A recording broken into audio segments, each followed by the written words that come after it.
We're going to continue with the second part of information theory. I'm going to finish it. I don't know if we'll have time to do something else. If we do, we'll do something else. I like this much better, and I'm going to encourage you, in fact require of you to participate. Now that I can see your face and we're not too far from each other. Okay, so to remind you, the four concepts we're going to talk about are information.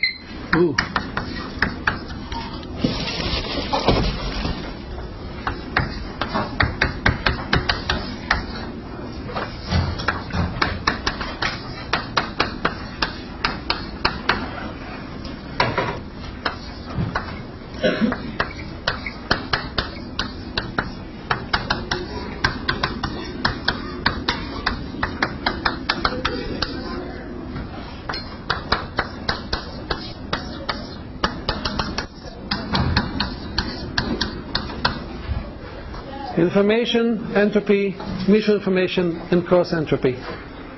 We talked about information. We defined it, to remind you, very coarsely as log of 1 over probability of an event. In fact, we defined the amount of information in an event as equal log, say, base 2 of 1 over probability of event. Think about this as a surprise. Log of 1 over p is the amount of surprise that you're surprised when you see an event. It's also, in a way, the amount of information you get. Based on this fundamental definition, we define entropy as just the expectation of the information. Expectation under the probability distribution p. I assume that you all know what expectation is. You should. So entropy is defined as expectation, or the mean, or the expected value of information. We haven't talked about the last two. We did talk about properties of entropy. Do you remember properties of entropy? What is entropy? What do you know about entropy? What is always true about entropy? Please. I'm sorry? Yes. For a fixed set of possible outcomes, you get the highest possible value of entropy with a uniform distribution. Okay? And that value is log the number of possible outcomes. So if you have k possible outcomes, entropy cannot be higher than log k, and it's exactly log k if and only if the distribution is uniform over these k possible events. Okay? We'll write it here. Entropy of a distribution P is bound by log k, and it's equal if and only if P of any event I is 1 over k for every I. What else do you tell me about entropy? Non-negative. Non-negative. Non-negative. Greater or equal 0. And this equality is if and only if P of some event I sub 0 is 1, and P of any other event I not equal I sub 0 is 0 for every I not equal I 0. So entropy is always bound between 0 and log k, and it achieves these extremes only in these specific situations. Entropy can be generalized to a continuous distribution, namely a distribution where you have an infinite number or even an uncountable number of possible outcomes, and then this bound will remain, this bound will not. So there's no k there. What else can you tell me about entropy?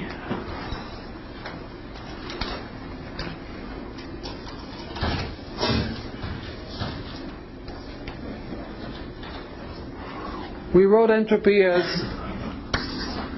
sigma pi log of 1 over pi, and for any distribution q1 through qk, it is the case that if you compare this to this, pi log of 1 over qi, what can we say about the relationship? this is not so much a property of entropy, it's a inequality involving two distributions. So there's a P1 through Pk. There are two distributions, P and Q. A priori they are equally good. There's nothing unusual. I mean, they're symmetric. You can call one of them P, call the other one Q. You write the entropy of P here, and then you write this cross version where you have the P's here and the Q's here. Do you remember the direction of the inequality? I'm sorry? Less than or equal. So you achieved, if you have to put some kind of distribution here, this one is fixed and you have to put something here, you achieve the lowest value by putting here the same one that you got here. And one sort of philosophical interpretation of that is that if you see events coming from some distribution pi, you would be least surprised if you predict them with the correct probability, with the probabilities pi. So if you have the right view of the world, you will be least surprised. Whereas if your friend has a slightly different view of the world, qi, but your friend is subject to events coming from the same distribution pi, they will be on average more surprised than you. Okay, this is important. Equality is if and only if the pi and qi's are identical, up to permutation. You know, P1, P2, P3, you can rename the events. Question? Did you say that inequality holds only if the P's are the real view of the world, the correct view? Yes, and the way the real view comes into the equation, I apologize if you don't see well from there. I'll consider maybe changing the orientation of the class for last time.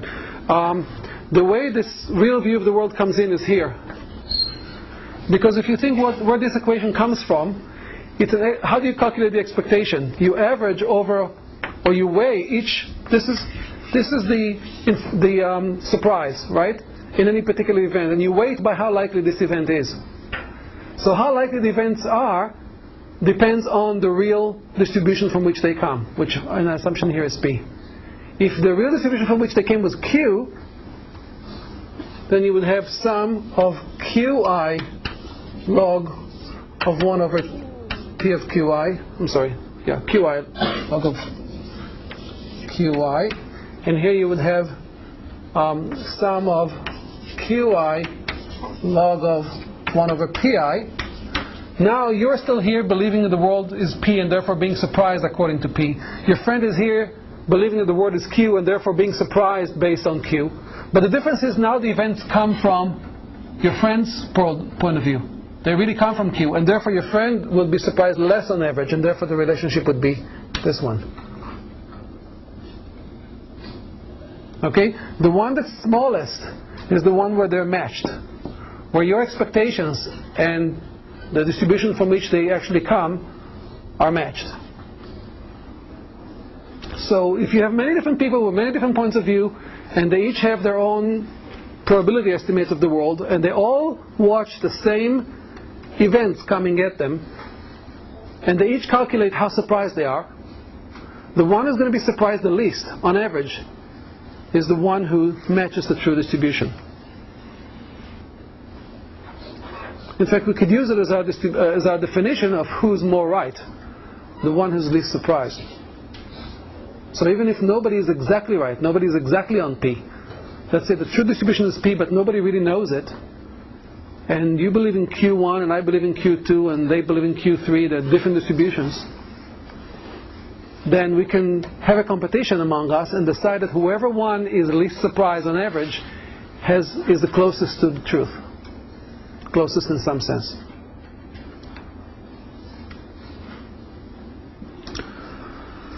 Okay, we started talking about the entropy of English.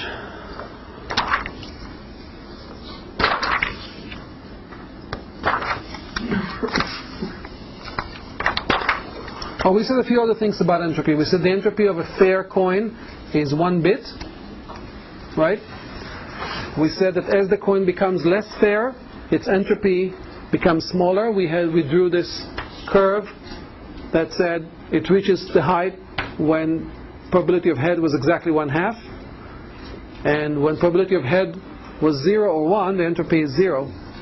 And we also viewed it as how much information you get on average by flipping coins. And if you flip a fair coin, you get more information than if you flip an unfair coin. And we generalized that to the 20-question game, where you're allowed to ask 20 questions, and you get the most information by asking questions for which the answer is as likely to be yes as it is to be no.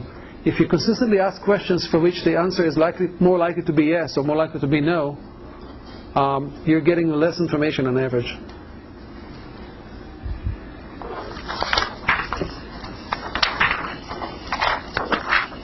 Okay, so we talked about the entropy of English, and we said that we first look at English as a stream of letters, not words. Stream of letters, there are 26 letters plus a space symbol, so there are 27 letters or 27 symbols.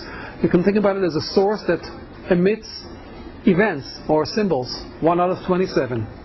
And if you first make the assumption, start with language as a character stream.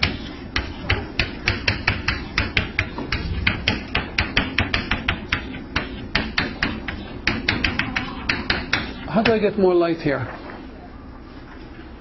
Can somebody try to flip up any switch you might have there?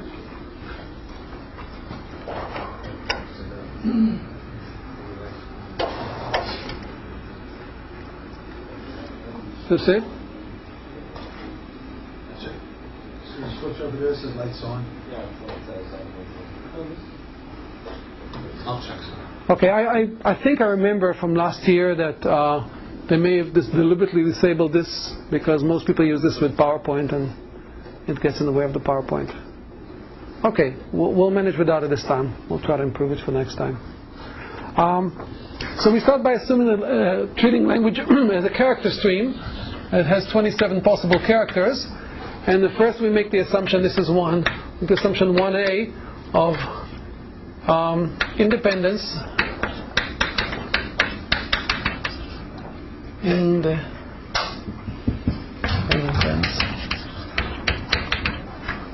uniform.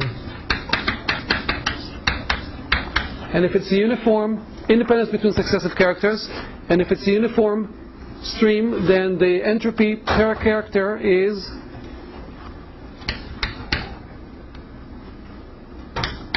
what is the entropy of a language of 27 characters if you assume that they're independent of each other and they're drawn uniformly?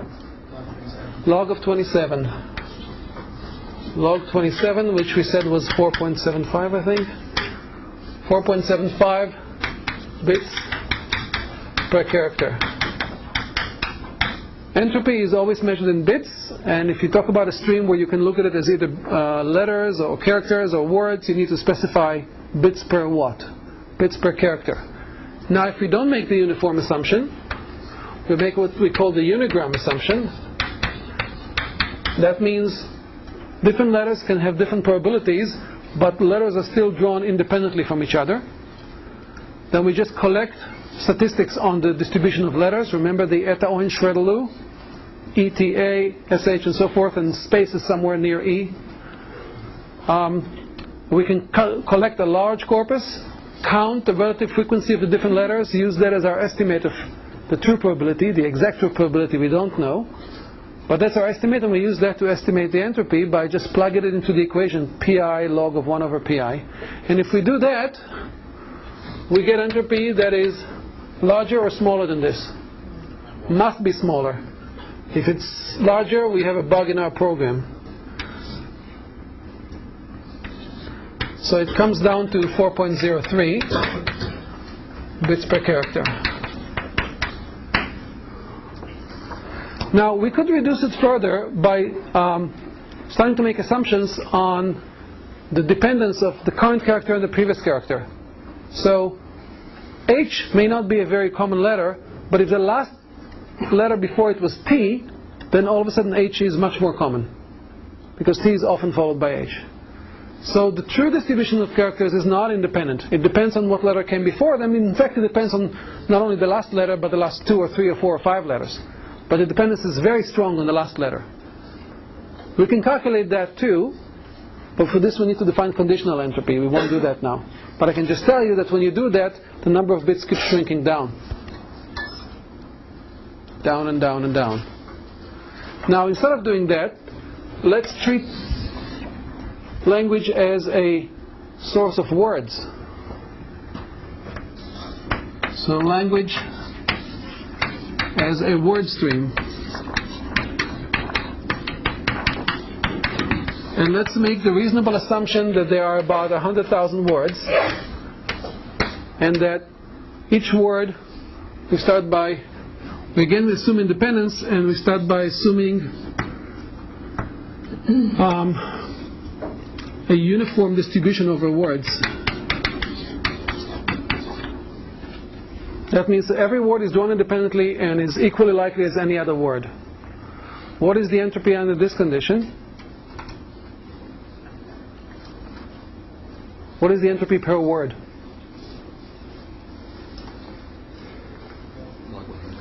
Log of 100,000. I expect you all to know it immediately. Entropy is log of 100,000, log base 2 of 100,000, and that's bits per word.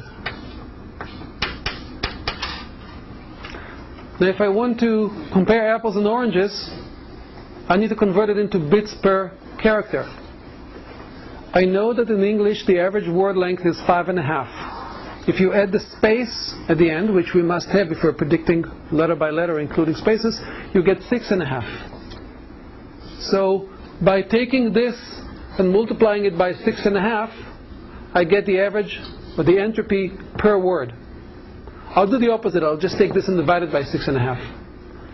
So divide by 6.5 gives me 2.55 bits per letter.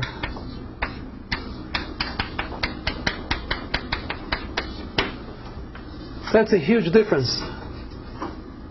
Better than even this. I went down from over 4 to 2.5 bits per letter. How did that happen? It's the same language.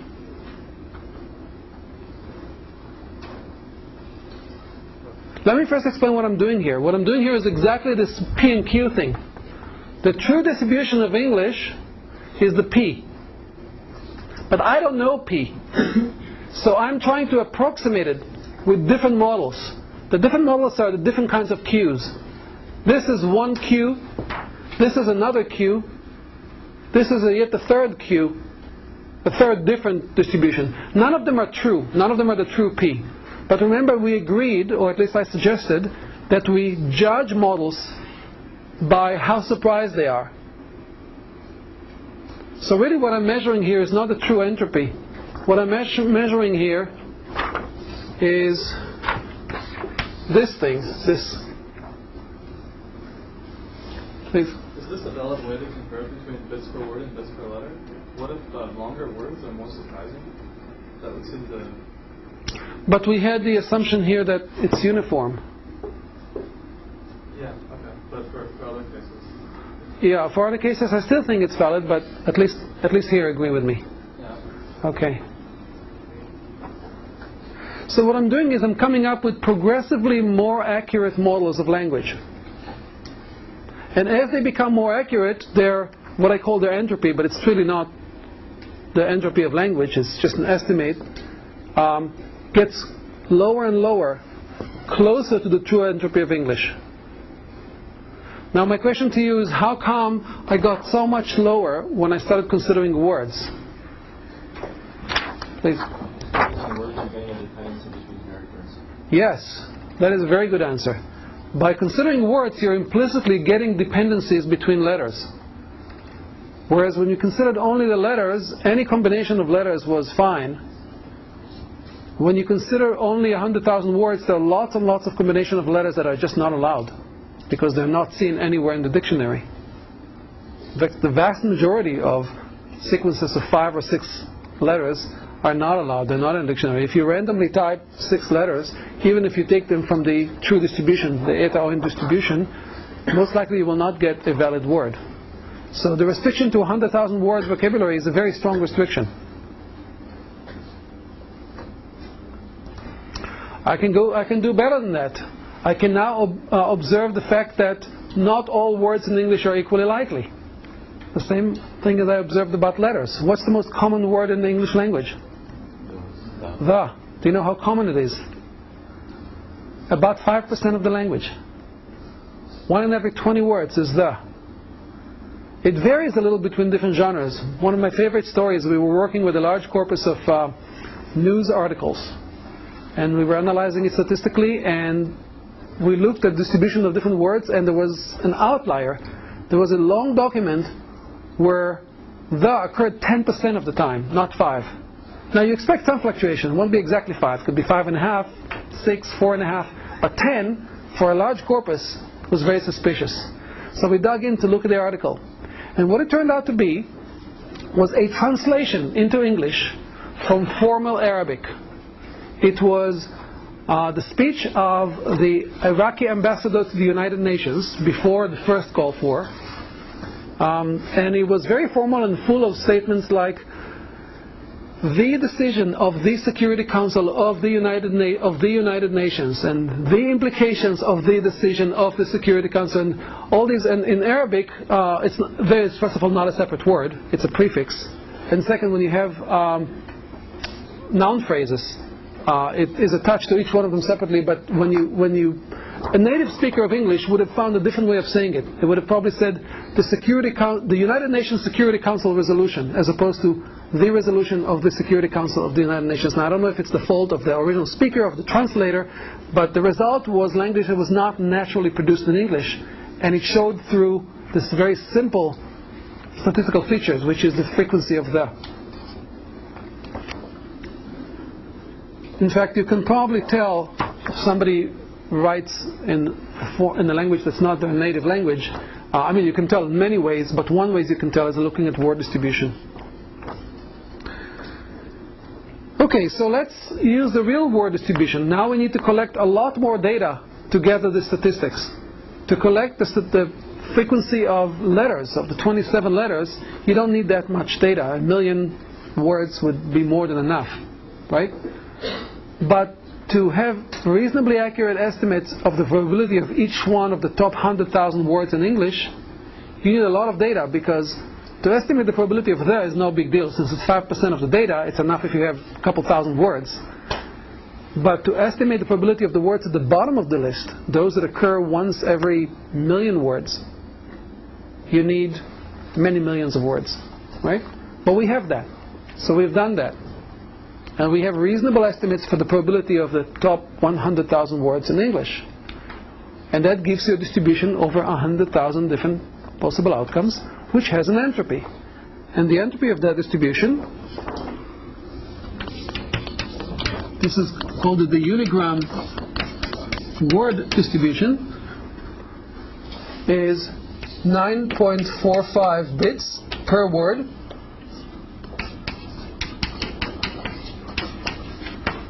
which is equal to 1.45 bits per letter. So look how we've come down from 4.75, 4.03, 2.55, 1.45, and we've done that by creating progressively more accurate models of what natural language is.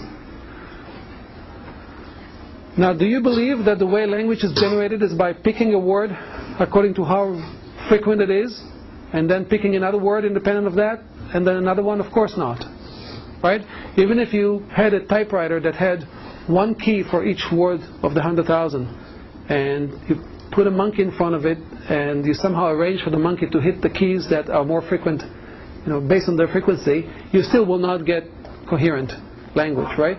So in fact, in real language, what the next word is depends on what the previous word was. When we take that into account, our estimate of the entropy would go even lower. How low would it go? Can it go to 0? Can you build a model of natural language that would be surprise 0 on average? No. Why? Because language is not deterministic. Because language is not deterministic, and another way of saying it is because there's real information in language. You cannot, even if you knew everything there is to know about language in general, you cannot predict what somebody would say. Exactly, right? Because when they say something to you, there is some new information, there is some inherent surprise in it. How much? That's the true entropy of English. We don't know the true entropy of English. In fact, we will never know for sure the true entropy of English.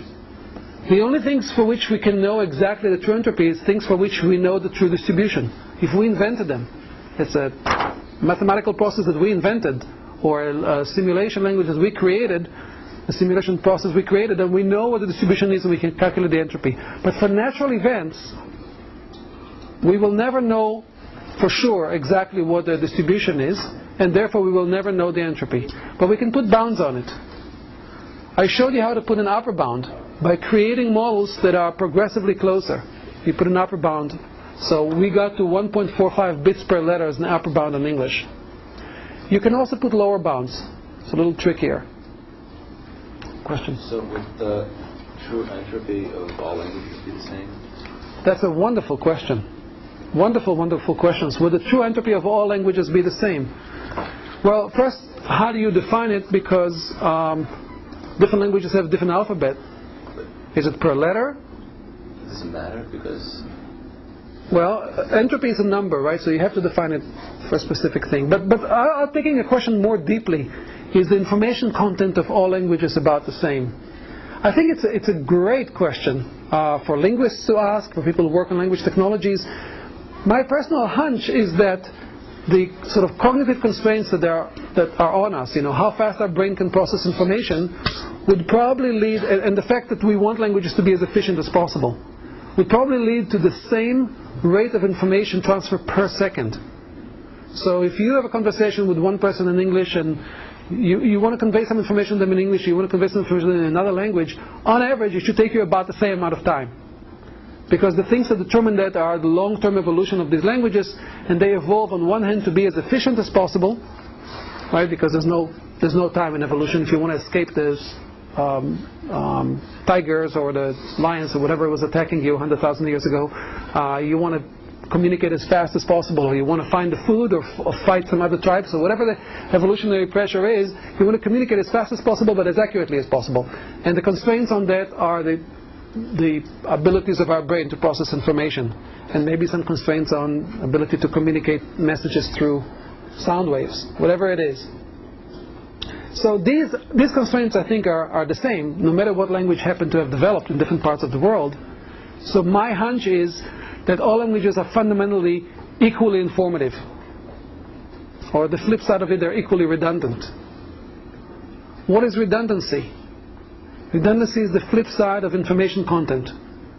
For a fixed number of bits, if you send a message of 10 bits, but on average there are only 3 bits worth of entropy in it, that means there are 7 bits of redundancy. Natural languages are redundant. For a good reason. Can you think of reasons why languages evolved to be redundant? Because the communication channel is noisy. Because the communication channel is noisy. Noisy because of literal noise in the environment, but also there's noise in our head, in our cognitive processing. Maybe there's the issue of also decoding information is as hard. Maybe it's redundant to allow us to decode it faster. Just because every language might have been through evolution designed to transmit as much information as possible, that doesn't mean like people might talk at the same rate. Yes. For example, Latin people might talk faster than Nordic people. Yes. That's very true. Well, some people think faster than other people. I mean, there's individual differences too, but cultural differences, absolutely. So I've happened to have moved between Chicago and Pittsburgh several times. I lived in Chicago for a few years. I moved to Pittsburgh, lived here several years, moved back to Chicago, then moved back to Pittsburgh. And one thing that always struck me was the difference in speaking rate. And you can see that right now. When you leave this classroom, find out the phone number for weather information in Pittsburgh and the phone number for weather information in Chicago, and compare them. Can you guess which direction the difference is? What you just said. Chicago is faster. Pittsburgh is slower. Now call, not Atlanta, because Atlanta is not the real South, but call Biloxi. Okay? And listen to the weather service announcement. You can also tune in the TV and listen to the news report, but if you call the weather, you can actually count the number of words per minute per second. This is well known among linguists to do this kind of comparisons. You go to New York and, all bets are off. I mean, people speak a mile a minute, and it ties into other cultural issues, but you're quite right. There are differences.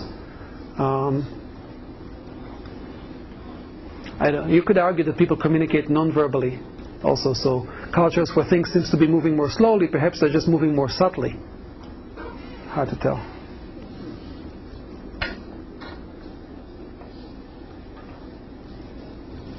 Please. So why does entropy related to the number of bits transferred, the number of bits of information transferred? Not exactly. It's not the number of bits actually transferred. Okay. It's the number of bits needed for the most efficient transfer. So if you have a language that's redundant, you can think of compressing it, removing the redundancy, and sending the minimal number of bits needed. So if you design a very efficient code, that is the same as finding a way to compress that language. So and information. Why? Be related to that. Because you can think of entropy as the true information that's been exchanged with no redundancy. And if there's no redundancy, I'll give you a hand-waving answer. If there's no redundancy, let's say you're trying to communicate one of k possible outcomes, and they're all equally likely, and let's say k is a nice power of 2, so k is 16. Then you must have 4 bits to choose from among the 16 possibilities. And it is non-trivial. In fact, this is one of Claude Shannon's fundamental contributions, to show that it is not possible to do it in less than that.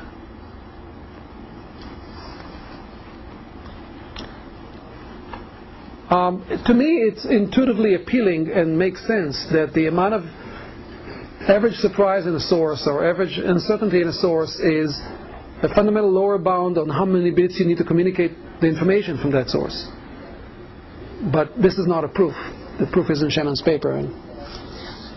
Please. Why is it non-trivial? Can you just say that if you had less than that, then you couldn't express 16 total data points, and therefore there would be 2 data points such that you couldn't distinguish between them? No, you could argue that you can have a variable length code that you express some possible outcomes with fewer bits and other possible outcomes with more bits. I just know that when you do that, the average number of bits you send will end up being more than 4. This kind of comes out of this fundamental inequality. Are you familiar with Huffman coding? Huffman coding is a way of designing bit codes, strings of bits of variable length, to encode different outcomes, and it's a particular algorithm for choosing which strings of bits would encode which events. And the way you do it is you sort your events in order of frequency, and then you assign to the most likely event, you assign the shortest string, and then you keep assigning longer and longer strings. And Huffman coding is an attempt to get pretty close to the entropy. Sometimes you're lucky and you can get exactly to the entropy, you can get exactly the most efficient code, but in most real-world situations you can't. But Huffman coding is a first-order attempt to get close to it. And then you can get more efficient by combining codes, and actually there's a whole field of coding theory of trying to find efficient codes in general situations, which is very, very difficult. And even if you find an efficient code, it may not be the best thing to use in practice, because it may be cumbersome, it may be long and complicated, it may be computationally difficult to calculate for the encoder or for the decoder. So there are other properties of codes that may be desirable that you may want to keep, not just its efficiency. Okay.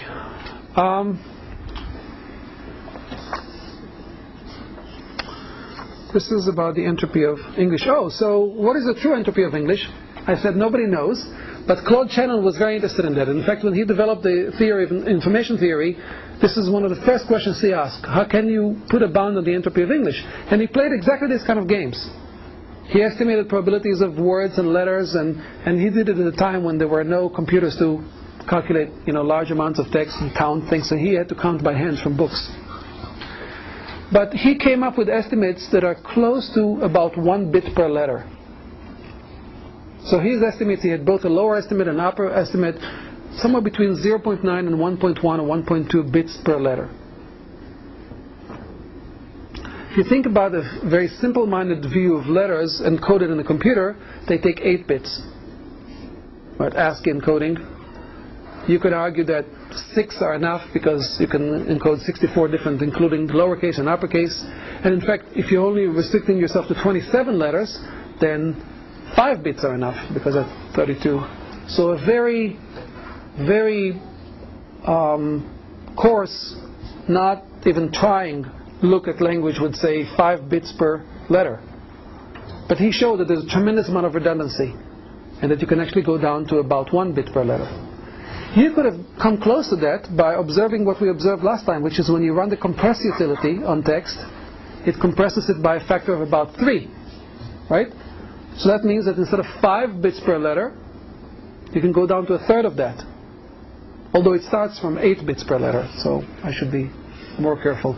Right, in the normal encoding of text, you have 8 bits for each character.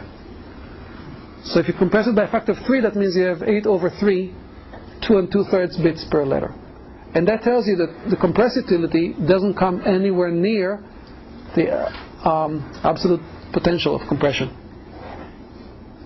If we knew how to compress text as well as possible, we would be able to compress it by a factor of 8.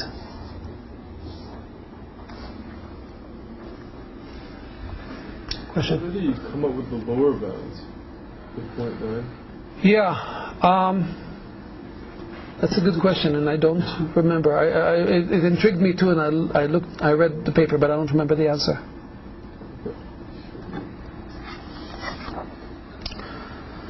Okay. Do I need to go to transparencies? Do I even have a projector? Yeah. And I have to do that.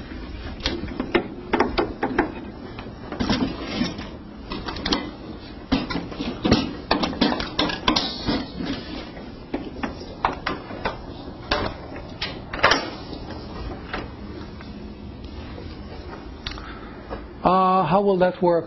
Is that okay? It's fairly big, I think, and also it's available online. So.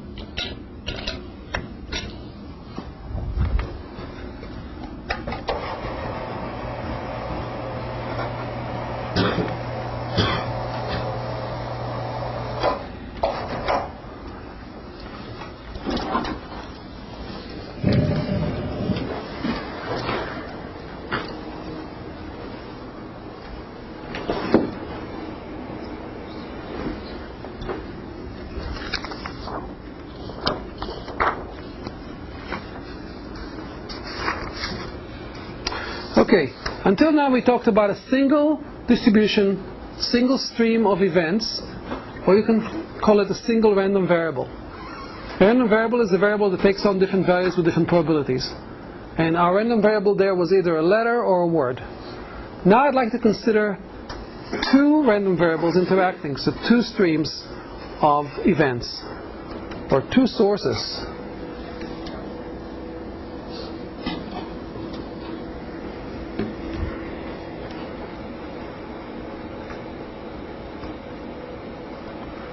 Consider one source called temperature, T, and it's a random variable, and the general notation for a random variable in the statistical literature is the name of the variable is in uppercase, that's uppercase T, and the particular values that it takes are denoted by lowercase t.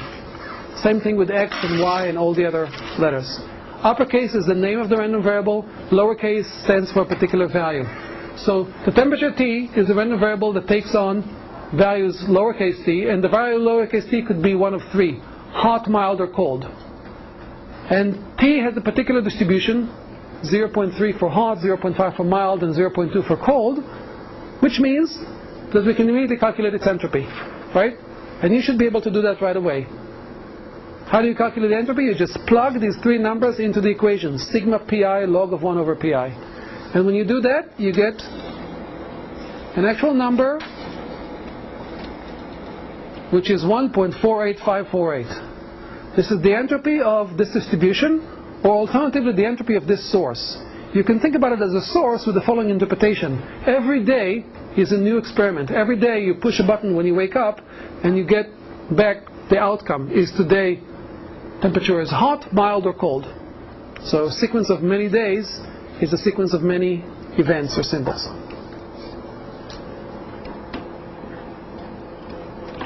This is terrible.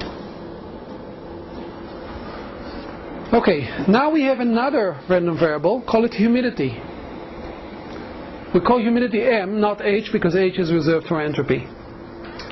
And it's a random variable big M, and it takes on the values small m.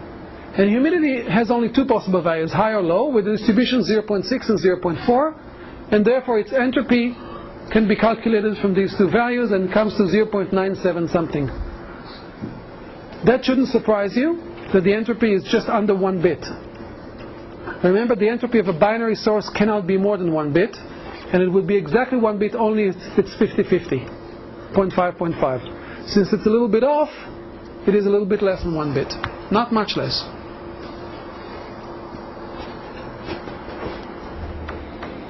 Now, you're further told that the temperature and the humidity are not necessarily independent. So I want to refresh your mind about what independence means. Independence between two random variables can be defined as that the probability of the joint set of values is the same as the product of one by the other. So probability of x and y is the same as probability of x times probability of y.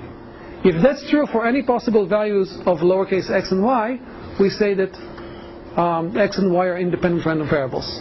So because we say here that t and m are not necessarily independent, the probability that t takes on a specific value small t and m takes on a specific value small m is not necessarily the product of the probability of t taking that value times the probability of m taking that value. I want to take a little break here and expand on the notion of independence. You have random variables x and y. They have distributions p of x, p of y. There is also an underlying joint distribution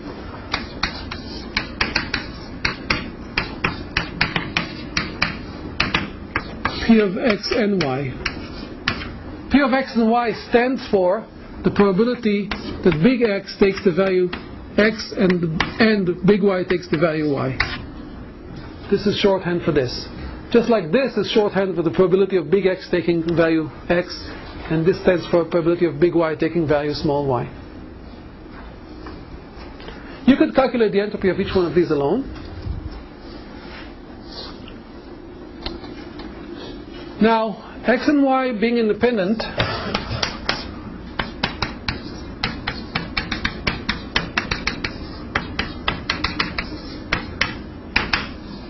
is defined as, can be defined in one of several different ways. For every small x and small y, for every possible values, p of x and y, the joint probability of these two events, is the same as p of x times p of y. A equal way of defining it is to say that for any x and y, p of x given y is equals p of x, and p of y given x is equals p of y. In other words, this gets to the heart of what it means to be dependent. Probability of x given y is the same as probability of x. In fact, it doesn't matter what the value of y is, the probability of x is the same. You consider a relationship between this and this if you consider that p of x given y can be in fact defined as p of x and y divided by p of y. This is something you should be very comfortable with. one way to see it is to take this to here and write, first of all, this part, P of x and y, this is joined, can be written as first P of y, one of them, times P of x given y. So you can take the joint and break it down as first predict one, and then predict the other one given this one. And of course you could do the other way around, P of x times P of y given x. Now if now you're told that x and y are independent, then you can take them out of the conditioning thing. So you can take it out of here or out of here, and you're left with P of x and y equals P of y times P of x, or P of x times P of y. Okay? This is just to refresh your mind on what independence means. Now, one other notion of independence is conditional independence. For this we need three random variables: x, y, and z. And therefore there's an implied joint distribution over all three: P of x, y, and z. And now we say that x and y are, this is a term, conditionally independent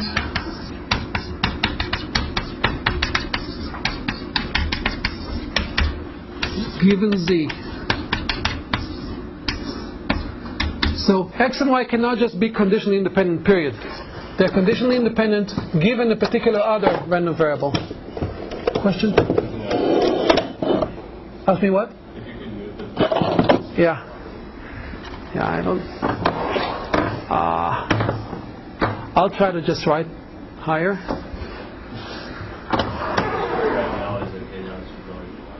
Okay, I won't go any lower. So we define two random variables are conditionally independent given a third variable if and only if, effectively if and only if they're conditionally independent given any possible value of the third one. So it's if and only if. I'll write it here.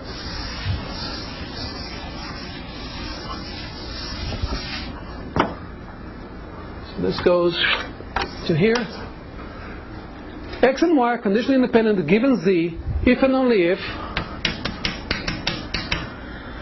for every z, every small z, every possible value of z, P of x given that z equals small z, and P of y given that z equals small z are independent.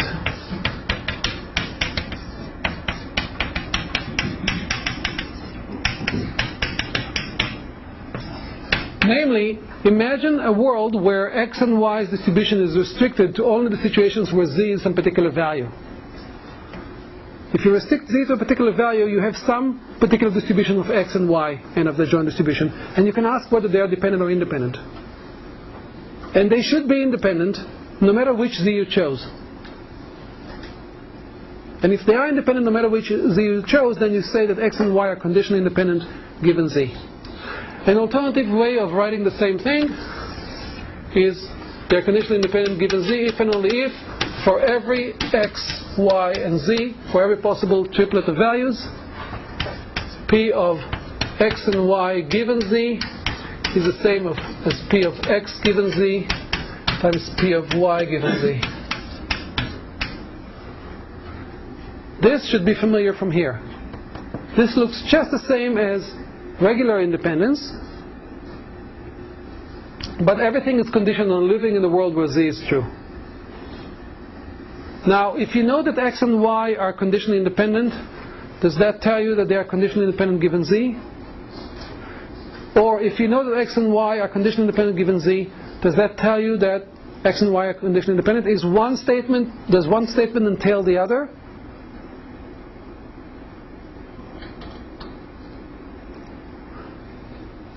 Let's put it in your homework.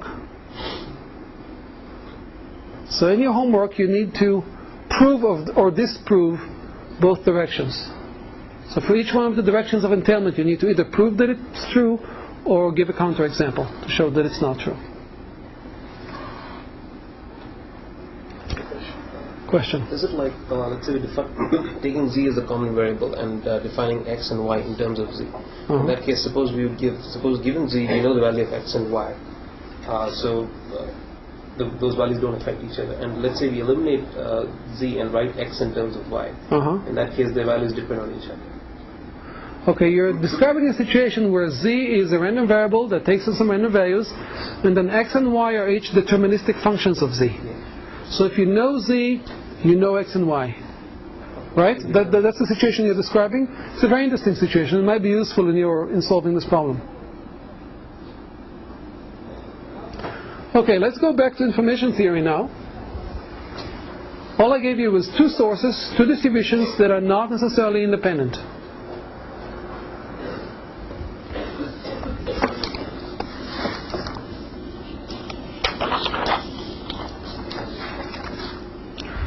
Now, just like we can define a joint probability distribution over these two, let's first define this joint probability distribution over these two, and let's assume that we know exactly where that joint distribution is.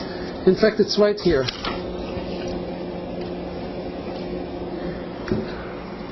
Here's the joint probability distribution. It's a table of 2 by 3.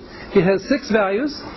Those 6 values must sum to 1, because it is distribution over all possible pairs of events. Think about it as distribution over all possible weather patterns in a day. It could be hot and humid, it could be mild and humid, it could be cold and humid, it could be hot and not humid, and so forth. So you have 6 values. By the way, these 6 values could not have been derived from the information I gave you before, because what I gave you before were just the marginals, right? I gave you these numbers and these numbers. These are called marginals. They are the marginal distribution of humidity after you marginalize out the temperature, or here it's the marginal distribution of the temperature after you take out or marginalize the humidity. Okay, these are all terms from probability theory. But now I gave you further information. I showed you exactly the dependence. And in fact, you can verify for yourself that they're not independent by looking at particular columns and rows and multiplying and seeing if the cell in the middle is the product of the two numbers in the margin. So 0.3 times 0.6 is not 0.1. It's enough that you find one such example to see that these two variables are not independent. If any time you multiplied the margin here and the margin there and you got the right number, that means they are independent. Okay, look at the definition here. Independent means that for any possible values, multiplying the row value and the column value gives you the cell in the middle. Okay, I'm reproducing here the calculation of the entropy for the temperature and the humidity. So it's basically based on the margins, and these are the values. Now, just for the fun of it, I'm going to add together the two entropies. The entropy of temperature and the entropy of humidity. Just adding these two numbers and I got a joint number. Okay?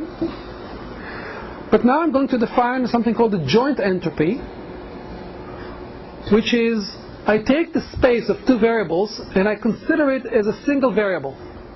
Single variable that has 6 possible values. So I effectively think about it as one experiment with 6 possible outcomes. 1, 2, 3, 4, 5, 6. Okay? So that's a distribution over 6 possible outcomes, and I calculate it. Consider the space of all possible temperature and humidity events, and I can calculate its entropy by summing over all possible values of temperature and humidity, and I can use my formula for entropy, which is the probability of this particular combination times log of 1 over that particular combination, and this comes to calculation of entropy of these 6 values that were taken from this table, and it comes to this number.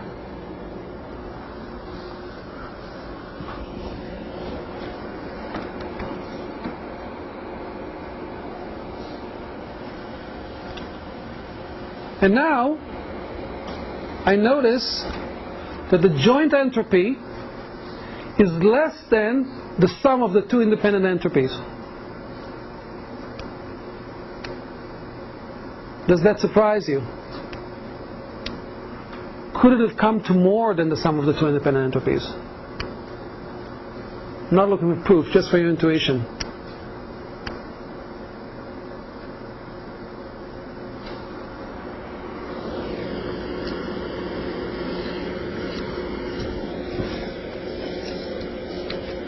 Okay, I'm going to leave it at that. I have my joint entropy here, and it's not necessarily the same as the sum of the two individual entropies.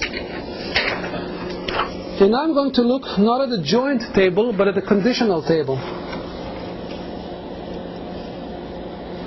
I get this table. This is the table of probability of temperature given humidity. I take this table by taking the joint table and dividing it by the marginal. Remember, the probability of x given y is the probability of joint x and y divided by probability of y. So if you go to the previous table and you just divide every cell by its marginal at the bottom, that's what you get.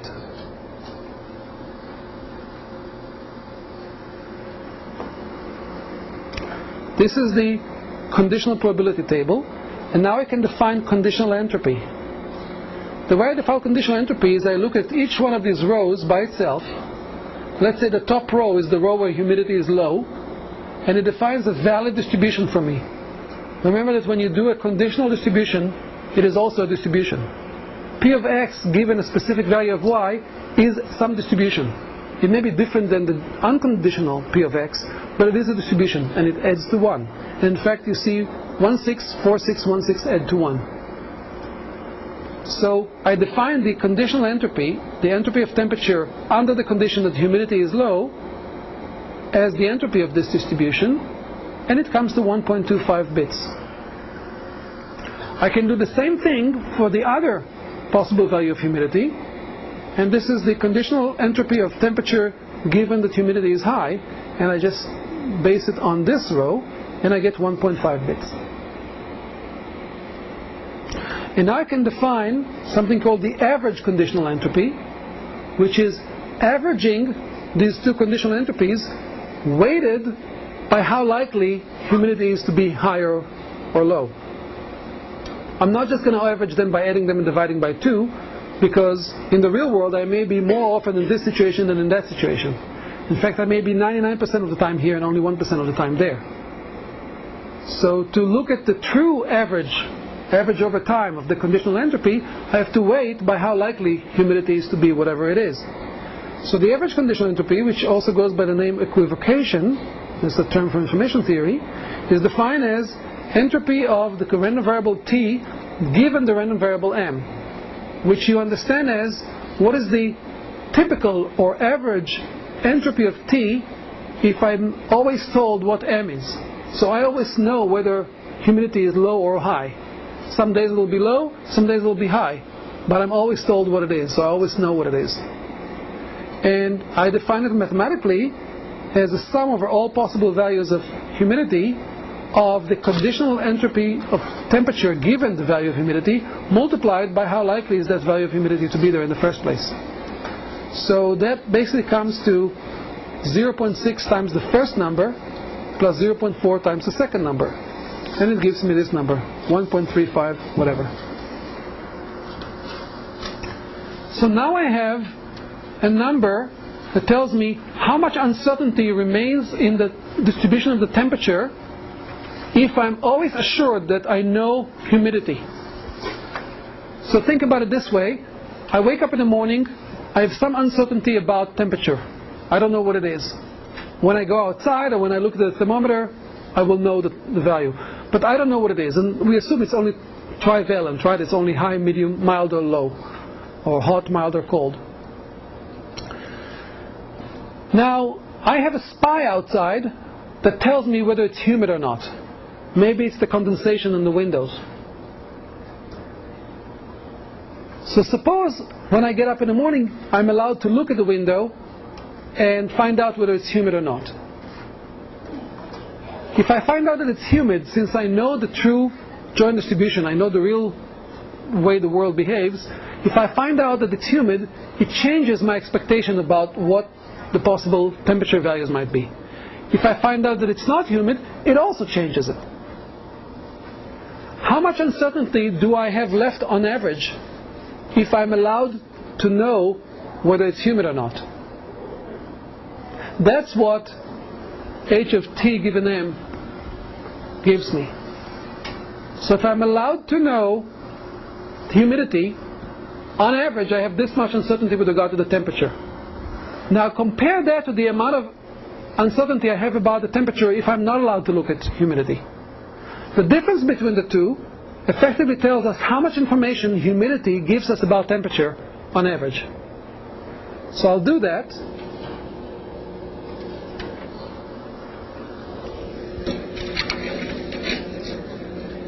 This is the entropy of temperature without knowing anything else, the average uncertainty I have about temperature, minus the average uncertainty I have about temperature if I'm always allowed to consult humidity, to know what humidity is. And I can plug in the number I calculated early on, and plug in the number I calculated here, and I get this amount, 0.1345 bits. This is how much information, on average, humidity tells me about temperature. Now I can repeat the whole process, but reverse the dependency. I can build a joint probability distribution, conditional probability distribution of humidity conditioned on temperature.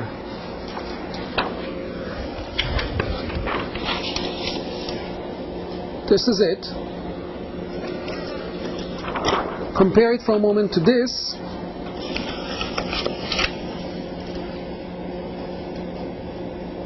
You see here I normalize by dividing down, here I normalize by dividing sideways. Here I have three different distributions, they all sum to 1 in each column. I can define the conditional entropy of humidity given a particular value of temperature, just like before I defined the conditional entropy of temperature given a particular value of humidity. I can define it for any one of the three possible values of temperature. So this is conditional entropy of humidity given these three values, and I can then take their average. Average conditional entropy of humidity with regard to temperature is a weighted sum of these three values, and it comes to this number, which seems to bear no resemblance to any other number we've seen.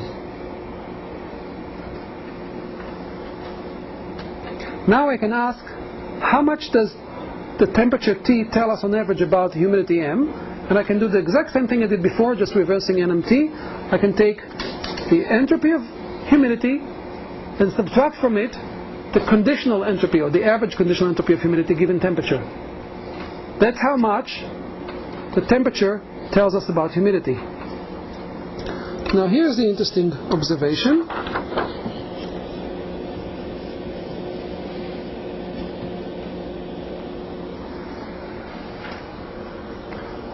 There is no a priori relationship between the entropy of temperature and the entropy of humidity. These are two different processes. I could have come up with any entropy for them. So these are two different numbers. These are two different numbers. But the difference between these two is exactly the same as the difference between these two. So the amount of information that temperature gives me on average about humidity is exactly the same as the amount of information that humidity gives me on average about temperature. If you can think about them as giving clues about each other or sharing some information, this is a symmetric notion. Whatever I know about you, you know about me.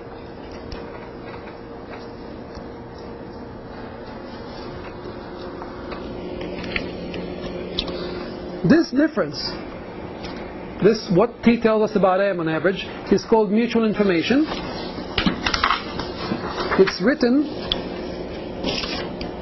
like this. I stands for mutual information. I don't know why, but it came to stand for mutual information. There is a semicolon between X and Y,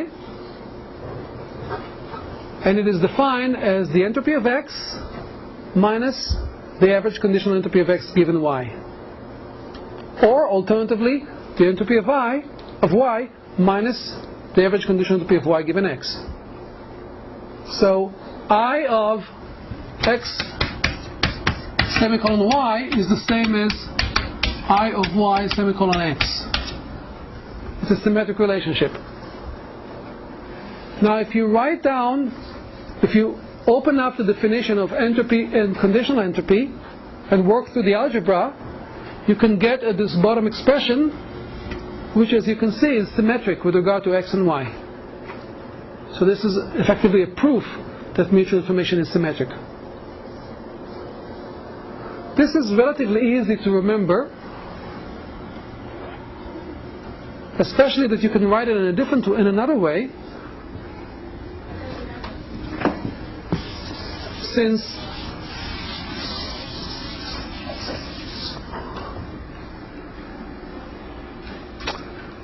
you have a summation there of the space of all possible combinations of events, x and y, you can think about it as just the expectation under the joint distribution Pxy of log of P of xy divided by P of x, P of y. I just wrote the same thing that's there. The expectation means that you sum over all possible values multiplied by or weighted by the probability of every possible joint values. Right? I just like to write it this way because I don't have to bother with the summation and with the probability. I just understand that this is an expectation. Under what conditions will the mutual information be zero? I'm sorry? When they're independent. When they're independent, and by definition P of x and y, the joint is the same as P of x times P of y, and therefore this divided by this is 1, log of that is 0 for any x and y. So if they're independent, mutual information is 0. Okay? Is it also true in the other direction?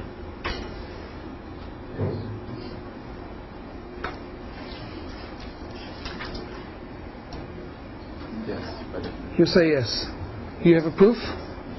No. Like it's part of the, like if you can't, like that's the definition of independence, is that if you can't tell anything about the other value by knowing the value of the other one, then they're independent. That's a fairly informal definition. That's not the way. So you're correct. You're correct. It is an if and only if relationship. So I of x and y, I think I have it written there, but I'll write it again. I of x and y is 0 if and only if x and y are independent.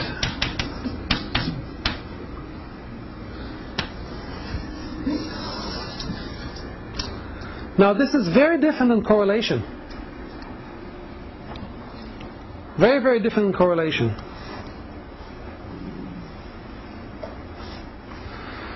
Because correlation requires that the values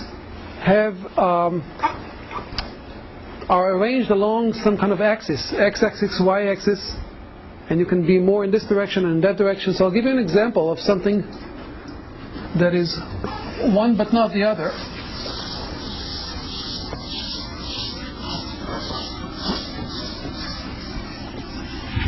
Let's say that you choose x, y points along the unit circle.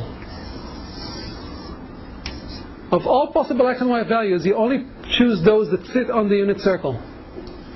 And you choose them uniformly. So any point on the unit circle, any angle here is equally likely.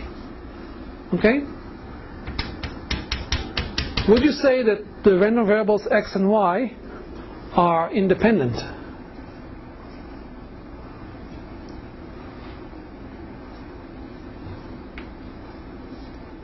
You wouldn't. Why?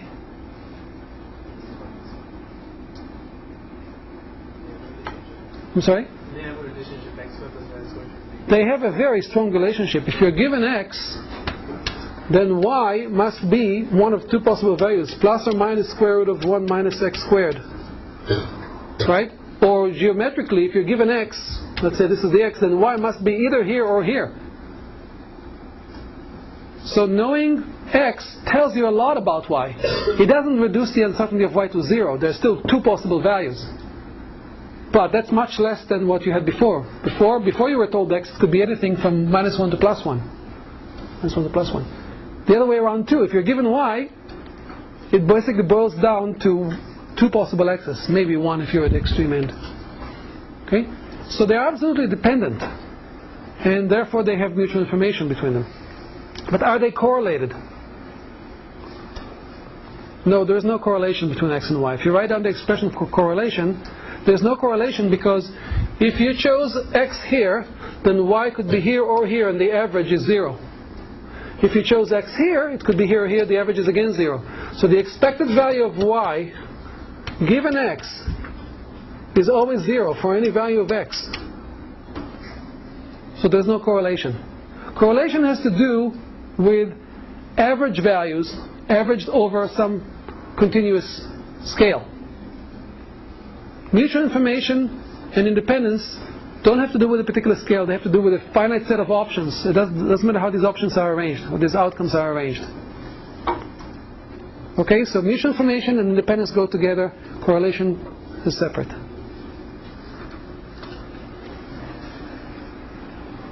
So some properties, oops, we're running late. Some properties of every mutual information. It is symmetric. I of x and y is the same as I of y and x, but that doesn't mean that entropy of x is the same as entropy of y, or conditional entropy of x given y is the same as conditional entropy of y given x. That is not true. Can mutual information be negative?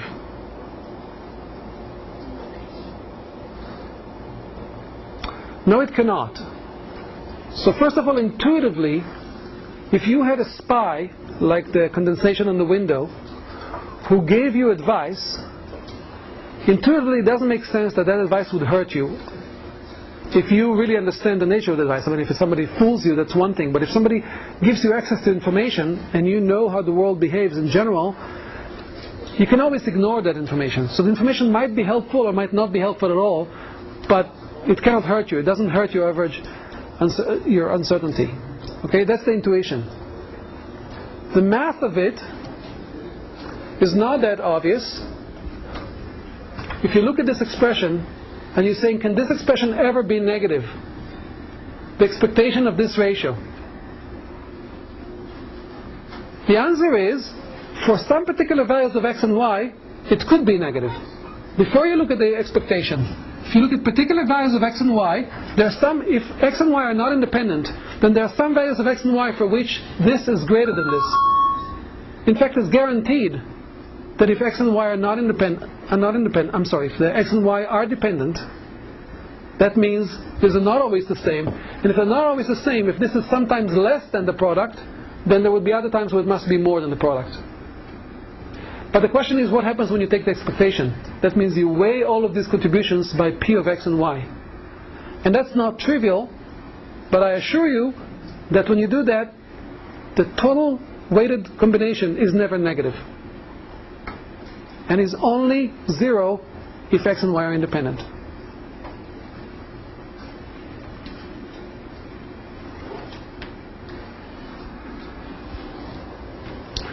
That's as long as you average over all possible values of x and y. What if you average only about one particular value of y? Then it could be negative. So look at this. Mutual information of x and y are non-negative. So h of x minus h of x given y is non-negative. H of x given y must be no bigger than the original entropy of x. So the amount of uncertainty after seeing y, the amount of uncertainty in x after seeing y, is no more than the original amount of uncertainty in x. But it's not necessarily true for any particular value of y. If you're given a particular value of y, then on that day, when that value of y happened, your uncertainty in x may have actually gone up. Okay, so think about it. You have a certain uncertainty about temperature. And then on some days when you're told that humidity is low, it changes the distribution of temperature because it's now the conditional distribution of temperature given humidity, given that humidity is low. And that change distribution might actually have a higher uncertainty in it than the one you had before. That might be counterintuitive to you, but it's true. You have a certain expectation about the world, and somebody tells you something and it changes your view of the world, and in fact your uncertainty goes up. That could happen for particular values of m, but not when you average over all of them. Remember that we get this value by averaging over all possible values of y here. Okay, we also said that mutual information is 0 if and only if x and y are independent. And I should also say that mutual information, like information, is additive in the sense that you can break things down into components. Additive to some extent. There have some caveats.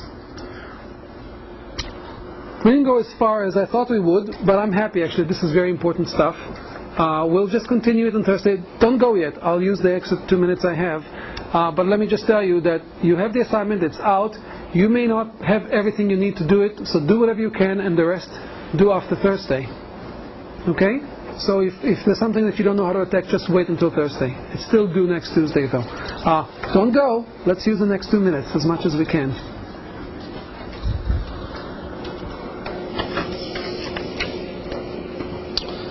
There's a way to visualize mutual information. Well, you can put it here. In fact, you can visualize information too. So, if you equate information or entropy with area, you can draw a circle, call it X, and that's the entropy or uncertainty in the random variable X. And you can draw another circle, Y, and that's the uncertainty in the random variable Y. And then you notice that they have overlap. That overlap is the amount of overlapping information between the two. So this shaded area in between is the mutual information between X and Y, whereas this area here is the conditional entropy of Y given X. That means the amount of uncertainty remaining in Y, if you're told the value of X, the average of that over time. And of course this would be H of X given Y. This is useful to develop some intuition about it, but you have to be very careful because the sort of geometric analogy fails at some point. For example, there could be a situation, we haven't seen it yet, but we'll see it later, where an area is negative. Okay? And we don't have intuition for that. So take it with a grain of salt. But you can certainly think about it when you do your homework.